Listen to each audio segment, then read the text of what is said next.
Bob Arum came out. He was talking about Tyson Fury versus Francis Ngannou. He said this UFC guy, whatever his name is, versus Tyson Fury, this is going to do huge numbers. They know each other. This is going to do bigger business than Mayweather versus McGregor. That's a quote, and I'm not kidding. Bob Arum said those words. He said they know each other, and this is going to do... What the hell does that have to do with it? That they know each other? This UFC guy, he could not produce the name of Francis Ngannou. Bob Arum, one of the most successful, longest-standing promoters in the history of Earth, just stated publicly that this fight was going to be massive and could not produce 50% of the principal, meaning one of the guys' names. Why would Bob do that? There has never been anything sold in the history of commerce from a marketing standpoint that these two guys are going to make a whole bunch of money. Never been done. New Spider-Man's coming out. You got to see it. Peter Parker's going to make $30 million. This is going to be great for Marvel. What? Vince McMahon, who has promoted everything that you could promote in every which direction you could do it from, has never done it from a standpoint of this is going to make us a bunch of money. No promoter has done that ever. Might be thinking it, might be hoping for it. He's got every right to get a return on his investment. No problem. He's never advertised it that way. Could you imagine any other commodity? Guys, you got to come down to this new restaurant. You've got to get this tomahawk steak.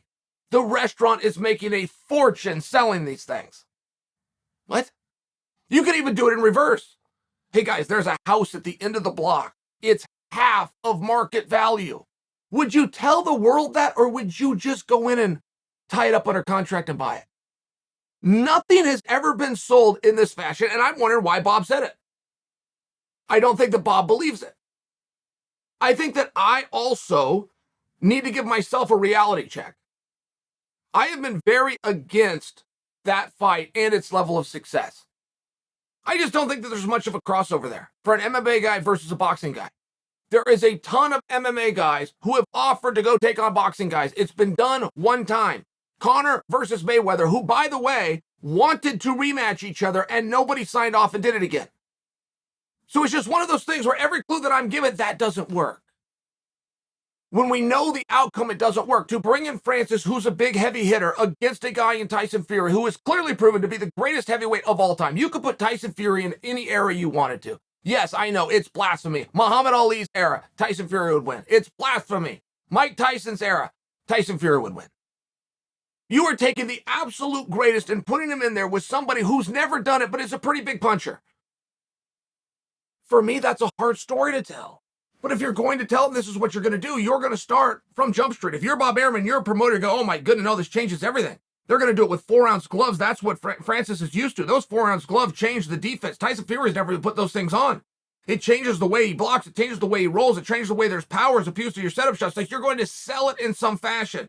You're not going to just say that everybody else is going to make a whole bunch of money. Oh, and by the way, that money's coming from you. Tune in this Saturday. Nothing has ever been marketed that way. Not to mention the biggest fight of all time, according to the longest standing licensed promoter of all time. He couldn't produce the name. He called him this UFC guy. So what do you make of that? Is Bob shooting straight with us? If Bob's shooting straight with us, then Bob is going to try to book that fight. Tyson Fury is under contract for boxing. Francis Ngannou is under contract for MMA. They said they're going to do something else. So there's no contract that either one of them has signed that would cover something else. I think it's absolute paramount they stop with that silliness, in my opinion. I think they've got to go do boxing. Quit saying hybrid. Do boxing, and boxing always changes the ounces of the gloves. You can do 10-ounce professional boxing. You go up to 16-ounce professional boxing. The audience is never let in on it. The audience never knows. Now, in this particular case, they think that it's very relevant that the audience understand the ounces of the gloves. I mean, we're doing this all the way down to bare knuckle where there's no gloves, there's no ounces. I mean, it's just one of these things. I don't know how much the audience cares and how much you think you're going to level the playing field. I think that it's an unnecessary element of it. That's my own opinion. To hell with it. We're going to make up some rules and these two guys are going to go. I mean, I'm either right or I'm wrong. And the night that this goes off is when we find out. I look back and I told you guys that wouldn't work. But now you got Bob Arum saying that it is going to work. He can't produce Francis's name, but it's going to work because these guys know each other. It's going to do bigger business than Floyd versus Conor. Okay, real simple. Then you're a player, Bob. What is your offer? Nobody else has this locked up. Nobody else knows what this does. Nobody else has the dates. What is your offer? I would assume you're putting in. But if I was to guess for you guys, he's not. He's not putting in. He couldn't even produce the names. But he says it's going to be the big, because they know each other. It's a very interesting comment. Nothing has ever been done that way. Bob Arum has never sold a fight talking about the money that it's going to bring in for his organization or for the athletes. It's never been done. Doesn't make it wrong. There could be one-offs. There could be nuances. We can all learn something. Things can change. It's the first time for everything. All of that stuff's true. Bob couldn't produce the guy's name. And he stated that it was going to do well because these guys know each other. What kind of sales pitch is that? How long are the rounds? How about that? Can they clinch? How about that? Who's officiated? An MMA referee or a boxing referee? How about that? Is it in a cage? Is it in a ring? There's some things that are very relevant. What is the weight class? How many rounds are they going to go? I mean, we've already seen that backfire. Right, Conor McGregor versus Floyd Mayweather, that's a great example. If your body is not used to 12 rounds, if you have not done that before, just putting that in the clause greatly tips the scale in the favor of the boxer. It's relevant. Maybe we don't do that. Maybe we do everything under MMA rules. It's going to be 3 5-minute rounds by example. It's going to be 5 5-minute rounds by example. Maybe we make Fury do something that Fury's never done before. I keep hearing that they want to meet in the middle. They're going to take all kicks away. They're going to take all takedowns away. But other than that, they're going to meet in the middle. I don't know if I agree. I don't really give a damn if it's in a cage or a ring. Doesn't make any bit of difference to me. I've heard guys complain about that, but only post-fight, only once they lost. Once they lost in a ring, they complained it should have been a cage. Once they lost in a cage, they complained that the cage should have been bigger and or the cage should have been small. Like, it's one of these really weird things. I personally don't care. But if we're all going down this road, and it looks like that's the direction that we're headed, I think that we need a little bit of clarity on what it is we're doing. And I strongly feel we need to go out and we need to do boxing. Strongly feel that way.